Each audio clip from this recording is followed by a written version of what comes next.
માર્કેટમાં રોજ અવનવા 2 વ્હીલર અને 4 વ્હીલર આવતા હોય છે, પણ આજે હું તમને એક એવા વ્હીકલની વાત કરીશ કે જેના માટે તમારે લાયસન્સની જરૂર નહીં પડે.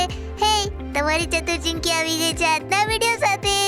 જ્યારથી આ ઇલેક્ટ્રિક વ્હીકલ આવ્યા છે ત્યારથી તો રસ્તા ઉપર તમને 2 વ્હીલર થી લઈને અવનવી કાર દોડતી જોવા મળશે. વાહન ચલાવવા માટે લાયસન્સની જરૂર હોય છે, પણ કેટલાક ઇલેક્ટ્રિક વાહનો છે જેને ચલાવવા માટે ડ્રાઇવિંગ લાયસન્સની જરૂર નથી. હા, એવું નથી કે તમે લાયસન્સ વગર કોઈ પણ એવી ચલાવી શકો, પણ ડ્રાઇવિંગ લાયસન્સ વિના ડ્રાઇવિંગ કરવા માટેની પણ કેટલીક શરતો છે.